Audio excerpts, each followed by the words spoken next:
지하 대교. 헛솔 식당 정보 수집 구간이오다.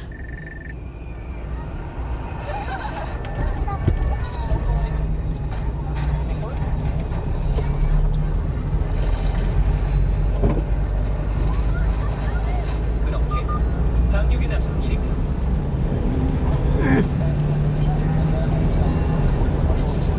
어느새 마을 앞까지 쫓아버린 트롤 쪽 얘들. 작전에 돌입하게 되는데 예상보다 더 격했던 트롤의 반응. 헬기부대는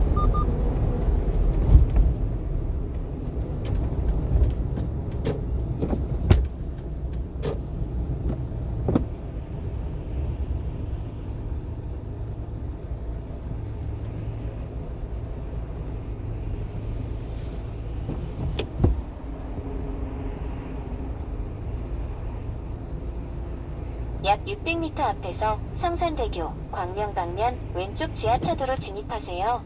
분홍색 차로로 주행하세요.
안녕하세요. 역수돋보기입니다.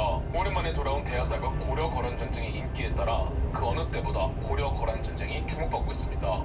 993년 1차, 1010년 2차, 1018년 3차 총 3차례에 걸쳐 고려는 거란 쪽의 나라 요나라의 침입을 받았습니다. 3차례 모두 쉽지 않은 전쟁이었지만 서희, 양규, 김숙흥, 강감찬, 현종 등의 활약으로 고려는 모두 받아냈습니다. 고려의 철학자 칸트는 양자 간의 혹은 다자 간의 갈등이 새로운 사회를 이야기한다는 반사회적 사회성이라는 개념을 소개한 바 있습니다. 충돌, 즉 전쟁을 겪으면 기존의 사회는 갈기 찢게 돼 이 파괴당한 파편들은 다시 모여 새로운 사회를 만들어낸다는 이론이죠. 고려 역시 고려 초 3차례에 걸친 대전쟁을 겪으며 다음 시대로 넘어가는 분수령이 되었습니다. 그렇다면 거란의 침입을 모두 막아낸 후 고려는 어떻게 됐을까요? 1031년 현종이 뒤를 이어 장남 덕종이 9대왕으로 1034년 창암 정종이 10대왕으로 즉위했습니다. 참고로 고려의 3대왕 정종과 10대왕 정종은 한자가 다릅니다. 이 덕종과 정종은 친형제로 어머니는 원성왕후 김씨입니다. 8대왕 현종이 2차 고려거란 전쟁 시절 고난의 피난길을 떠날 때 유일하게 현종을 반겨준 공주지와 호조 김은보에 대한 감사함의 글씨로 손이 든 김은보의 3딸 중 맏언니였죠. 덕종과 정종은 각자의 지세에서 아버지 현종이 물려준 고려의 태평성세를 계승하여 유지하였습니다. 1033년 덕종 2년 덕종은 유소에게 천리장성 축조를 지시했고 1044년 정종 10년 약 15년간의 공사 끝에 완공되었습니다. 고려 장성이라고도 불리는 천리장성은 강동 육주에서부터 개마고원을 거쳐 함경남도 도련포 바닷가를 잇는 성벽이었죠. 아직은 고려도 거란족의 요나라에 대한 경계를 풀지 않고 있었다는 거죠. 8대왕 현종 이후 고려의 국제적 위상이 어디까지 높아졌는가는 9대왕 덕종과 10대왕 정종 지세에 확연하게 드러납니다. 1031년 요나라에서 새로운 황제가 즉위하자 덕종은 황제의 즉위 축하차 사신단을 보내면서 고려의 포로들을 송환해달라고 요청했습니다. 요나라에서 고려의 요구를 거절하자 문화시 중이었던 선울은 거란이 우리가 청한 말을 듣지 않으니 사신을 보내지 말자며 국교 단절을 강하게 주장했습니다. 선울이 바로 서희의 아들입니다. 선울의 제안에 덕종은 과감하게 요나라와 국교 단절을 선언하고 요나라 새 황제의 새로운 연호 사용을 거부했죠. 또한 새로운 황제가 들어선 요나라에서는 내부 자본이 끊이질 않았습니다.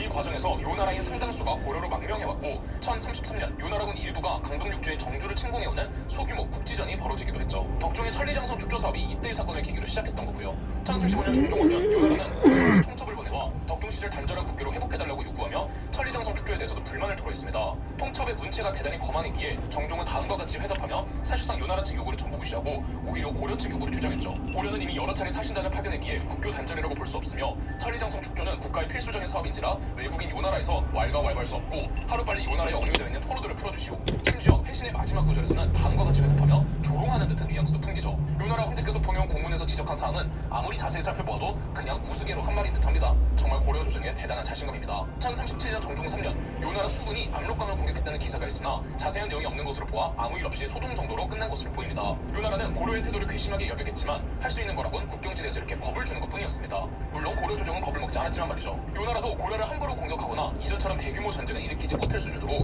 고려의 국력과 국교적 위상은 대단했습니다. 요나라는 천리장성에 대해 더 이상 문제 삼지 않았으며 점차 고려 사신의 자진 왕래와 조공을 간곡하게 부탁하는 형식으로 바뀌어갔죠. 기록들을 보면 찌는 듯이 무더운 계절을 맞아 나의 안부를 묻는 글을 보내주니 더욱 그대의 마음을 가산히 여기게 되도다. 돌이켜보매 부끄러움과 감격을 마음 깊이 느끼게 된다. 표문을 읽어보고 경의 성의에 탐복을 받지 않으며 길이 있지 않겠노라. 야, 이거 정말 이전을 생각해본다면 요나라 황제의 말투는 상상도 할 수 없었죠. 사실 10세기에서 11세기 동아시아는 고려, 북방의 거란족에 세운 요나라, 그리고 중국 대륙의 송나라, 이렇게 3파전 구도였습니다. 송나라와는 고려와 예전부터 우호적인 관계를 맺어왔고 또 고려가 본인들과는 달리 세 차례에 걸쳐 요나라를 막아냈다는 것도 알고 있는 중국의 송나라도 고려의 사신단을 극진히 대우해줬습니다. 더불어 요나라와 고려 사이에는 여진족들이 부족 단위로 퍼져 살고 있었는데 고려에서는 이때 여진족들을 지리적으로 서여진, 동여진으로 구분했습니다. 고려서나 고려사 조료의 덕종에서 종종 기사에는 동여진과 서여진의 부족층들이 고려의 조공을 바치러 온 기록이 셀 수 없을 정도로 많죠. 덕종에서 정종 때에 이르면 만주 지역에서 지난항에 이어져 오던 발해 부흥운동이 모두 종료되었으며 고려로 발해인이 유입해왔다는 기록 또한 덕종과 정종편에 도배되어 있죠. 결론을 말씀드리자면 이 시기 고려는 요나라, 송나라와 함께 동아시아에서 삼강구도를 수립할 정도의 위세를 자랑하였다고 볼 수 있습니다. 그리고 그 고려 전성기의 정점을 찍었을 때가 11대왕 문종지세였죠. 500년 고려의 역사에서 언제가 황금기였냐고 하면 국왕의 개인의 역량을 평가한다면 이견이 많겠지만 시대 자체만 두고 본다면 고려의 최전성기는 37년이라는 문종의 제위기라고 모두가 입을 모읍니다. 문종 자체도 명분이었고 그동안 누적되어온 고려의 모든 정책과 제도가 꽃을 피운 시대였죠. 11대왕 문종은 8대왕 현종의 아들이면서 9대왕 덕종과 10대왕 정종의 이복동생이었습니다. 문종의 어머니는 원효왕후 김씨로 현종이 피난길에 현종을 도왔던 공주지역 호족 김은부의 둘째 딸이었죠. 현종의 세 아들이 모두 국왕으로 즉위했는데 하나같이 아버지를 했던 거고 그 중에서도 문종은 남달랐죠. 10대왕 정종이 아들이 넷이나 있었음에도 동생 문종에게 양위한 것만 보아도 그만한 이유가 있던 거죠. 기록에 의하면 문종은 어려서부터 총명하고 현철하였으며 자라서는 학문을 좋아하고 화를 잘 쏘았으며 포부가 깊고 원대하였으며 너그럽고 어지러서 남을 포용하였고 모든 정사를 한 번 처결한 것을 기억하여 다시는 잊지 않았다고 기록되어 있습니다. 문종의 치세를 평가한 고려사의 기록만 봐도 당시가 어땠는지 가늠해볼 수 있습니다. 현종, 덕종, 정종, 잠시 후 문종 네 왼쪽 인격은 지하차도로 아버지의 아들이 진입하세요. 있고 형이 죽으면 아우가 받아서 처음부터 끝까지 거의 80년 동안이나 성대하였다. 문종은 절약과 검소를 몸소 행하였고 어진 인재를 등용하였으며 백성을 사랑하여 형벌을 신중히 하였고 학문을 숭상하여 노인을 공경하였으며 벼슬은 적임자가 아닌 사람에게는 주지 않았고 권력은 근시에게 옮겨지지 않아서 비록 가까운 친인척 외척이라도 공이 없으면 상을 주지 않았고 총애하는 근신이라도 죄가 있으면 반드시 벌하였다. 심부름하는 환관과 급사하는 사람이 10수명에 불과했고 내시는 반드시 공과 재능이 있는 자를 뽑아 충당하였으니 20여 명이 넘지 않았다. 꼭 필요하지 않은 관직을 생략하여 일이 간편하였고 비용이 절약되어 나라가 부유해지니 국고가 해마다 쌓여가고 집마다 넉넉하고 사람마다 풍족하니 당시에 태평해라 이끌었다. 송나라 조정이 매양 포상하는 명을 내렸고 요는 해마다 왕의 생신을 경축하는 예를 표시하였다. 동으로는 외가 바다를 건너 보배를 바쳤고 북으로는 맥이 관문을 두드리고 살아갈 터전을 받았다. 그러므로 이만희 말하기를 우리나라의 어질고 성스러운 임금이시다 하였다. 문종은 형식적이나마 귀족과 관료에게 중국의 황제처럼 5등 작제를 시행하여 대내적으로는 황제와 동등한 권위를 갖추었죠. 사항수에 대해서는 3번의 심사를 거치게 하고 신문관으로 최소 3명 이상이 참가토록 하여 백성들이 억울한 형벌을 받지 않도록 민생에도 큰 관심을 기울였습니다. 아버지 현종일에 시행되어 오던 지방 행정제도를 살짝 수정하고 강화하여 현실에 맞게 적용했죠. 다소 비합리적으로 내려오던 고려의 토지제도 전시과도 문종 때 최종 형태를 갖추어 자리를 잡게 됩니다. 저는 문종의 치세를 평가한 고려사의 기록 중에서 현종, 덕종, 정종, 문종 내 임금은 아버지의 일을 아들이 있고 형이 죽으면 아우가 받아서 처음부터 끝까지 거의 80년 동안이나 성대하였다는 말을 굉장히 좋아합니다. 문종이 물론 대단한 영향을 약 갖추고 300m 앞에서 서부 간선도로 가면 왼쪽 아버지 현종 때 방향입니다. 그 거대한 실현을 고려가 겪고 그 실현을 바탕으로 현종이 새로운 고려를 만들어냈으며 그 고려가 아들들 덕종, 정종, 문종 때 더 발전되어 그 정점을 찍을 수가 있었습니다. 즉 실현 없는 성공 같고 탄탄한 성공은 차근차근 누적되는 법이죠. 하지만 문종의 치세 직후부터 새롭게 형성되는 지배층이 훗날 고려의 흑역사를 예고하기도 했습니다. 문종 때부터 5품 이상의 관료들에게는 공음전이라는 특수 토지제도를 지급했습니다. 전시관은 잠시 후 국가의 복무와 왼쪽 관료에게 지급해주는 방향입니다. 일종의 대가성이지만 공음전은 그저 고귀한 집안에서 태어났다는 이유로 국가에서 지급해주던 토지였던 셈이죠. 신부는 별다른 범죄를 일으키지 않으면 세습되기에 공음전도 처벌받아 박탈당하지만 않으면 가문 대대로 세습되었습니다. 5품 이상이라는 혜택의 범위는 다른 제도로 떠올리기도 하죠. 바로 5품 이상의 관료 가족이 아무런 조건 없이 관료로 진출할 수 있는 음서제입니다. 운 좋게 집안만 잘 만나 태어난다면 아무런 노력 없이도 정치 사회적 권력과 경제적 권력을 모두 누릴 수 있었죠. 고려에는 더 이상 신라시대의 권통제는 없었지만 고위 귀족은 끼리끼리의 카르텔을 형성해 주류 귀족이 아닌 이상 사회의 핵심에 진출할 수가 없었습니다. 기득권이란 한 번 누리면 그것을 공유하기 어려운 거. 소수의 귀족이 고려의 권력을 독점했고 이 권력이 더 많은 곳에 퍼지지 않도록 고려의 주요 귀족은 그들끼리 혼인을 맺거나 혹은 왕족과 혼인 관계를 맺으며 폐쇄적인 문벌을 형성했죠.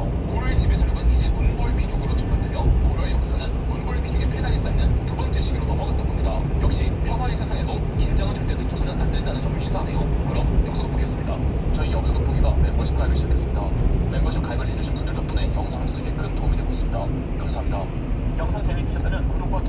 설정까지 해주시면 감사드리겠습니다.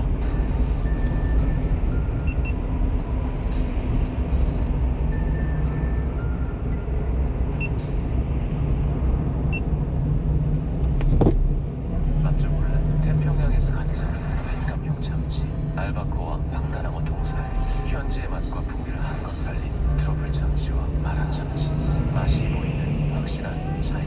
사조 프리미엄 참치 사줘요. 안녕하세요. 반갑습니다. 역사학자